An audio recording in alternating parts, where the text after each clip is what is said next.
Muy buenas. A ver, ¿quién no ha visto alguna vez un estudio de esos que, con solo 100 personas, saca conclusiones sobre millones? La pregunta es inevitable. ¿Pero cómo lo hacen? ¿Cómo es posible?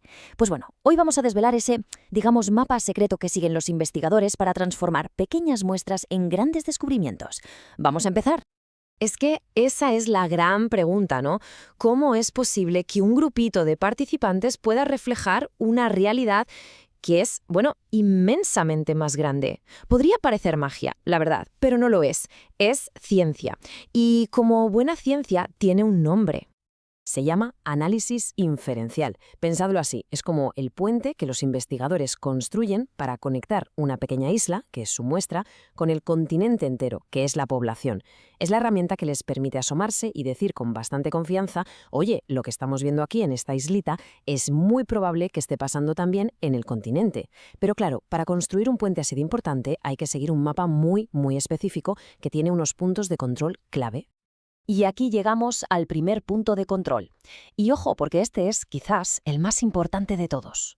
Antes de dar un solo paso más, antes de nada, un investigador tiene que conocer la personalidad de sus datos. Es como un arquitecto que necesita conocer el terreno a la perfección antes de poner un solo ladrillo. Y la primera pregunta que se le hace a esos datos es, ¿sois normales? A ver, en estadística, normal no es lo contrario de raro. Se refiere a si los datos siguen la forma de una campana, la famosísima campana de Gauss. Ya sabéis, esa curva donde la mayoría de los resultados se amontonan en el medio y luego van bajando hacia los extremos. Este es, por así decirlo, el escenario ideal, el que permite usar las herramientas estadísticas más potentes. Pero claro, ¿cómo se sabe si los datos tienen esa forma? ¿Cómo se comprueba? Pues para eso existen dos test específicos. Y lo curioso es que la herramienta que se usa cambia según el tamaño de la muestra. Si se trabaja con un grupo pequeño, menos de 50 personas, se usa el test de Shapiro-Wilks. Si la muestra es más grande, entonces se pasa al de Kolmogorov-Smirnov. La razón es que las muestras pequeñas son, digamos, más nerviosas, más sensibles a cualquier desviación. Pero al final, el objetivo de los dos es exactamente el mismo: darnos un veredicto claro sobre esa personalidad de los datos. Y aquí viene la regla de oro de este primer paso. Un número que hay que grabarse a fuego: 0,05. La cosa es simple. Si el resultado del test, que se llama valor de significancia o SIG, es más pequeño que 0,05, entonces los datos no son normales. Se desvían de esa campana perfecta. Y esta decisión, este simple resultado, lo cambia absolutamente todo para el resto del análisis. Es que es literalmente una bifurcación en el camino, un cruce de caminos del que no hay vuelta atrás. Si los datos son normales, se coge el camino de la derecha, la vía paramétrica, que tiene su propia caja de herramientas. Pero si los datos no son normales, entonces toca ir por la izquierda, por la vía no paramétrica, que tiene un juego de herramientas totalmente distinto. A partir de este punto, el viaje del investigador será por uno de estos dos caminos, y no por el otro.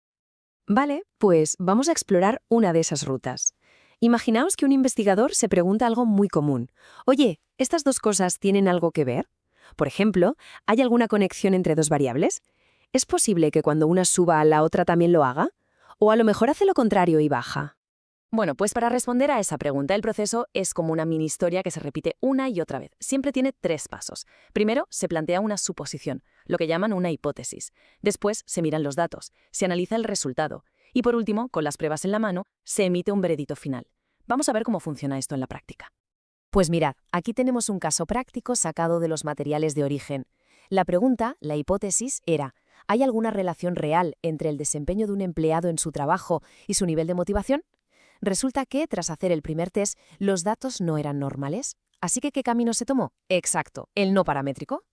Y esto es lo que salió al usar la herramienta para ese camino: la correlación de Spearman. Aquí vemos dos datos clave. Por un lado, un resultado de 0,391, que nos dice que hay una relación positiva y que es moderada. Pero lo realmente importante, lo que nos da el veredicto, es el valor de significancia. Y fijaos, es menor que 0,05. Con este dato, el veredicto es clarísimo.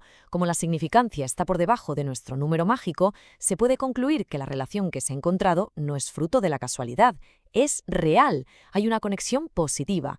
Cuanta más motivación, mejor es el desempeño. Venga, vamos con otra de estas mini historias. Porque a veces lo que se mide no son números en una escala, sino categorías.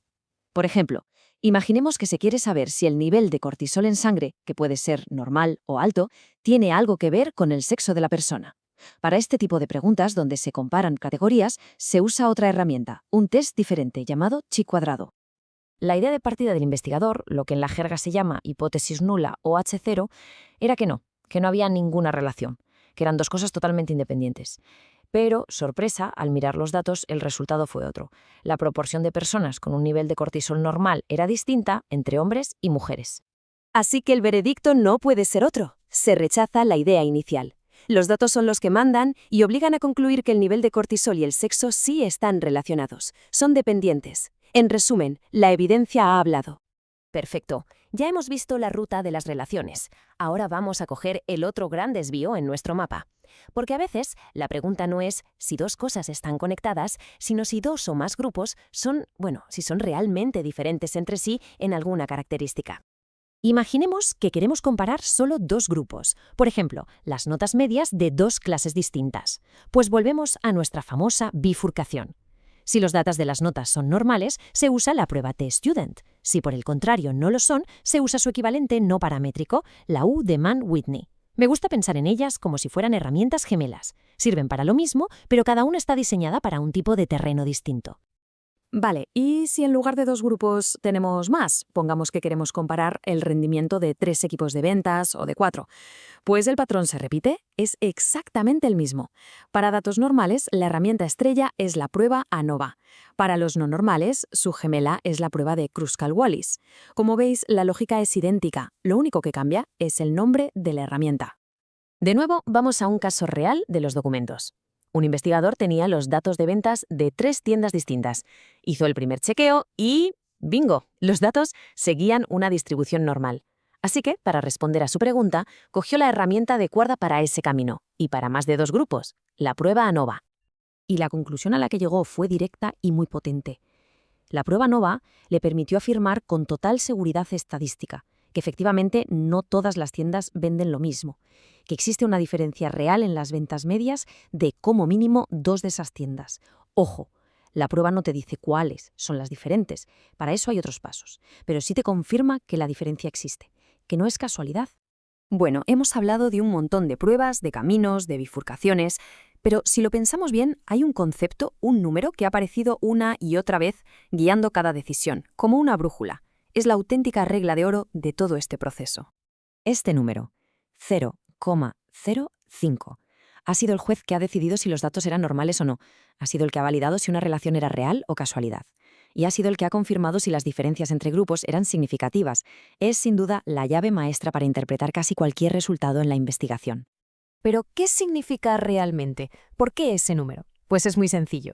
Cuando un estudio dice que un resultado es estadísticamente significativo, lo que nos está diciendo es que la probabilidad de que esa relación o esa diferencia que han encontrado sea producto de la pura mala suerte, del azar, es de menos de un 5%.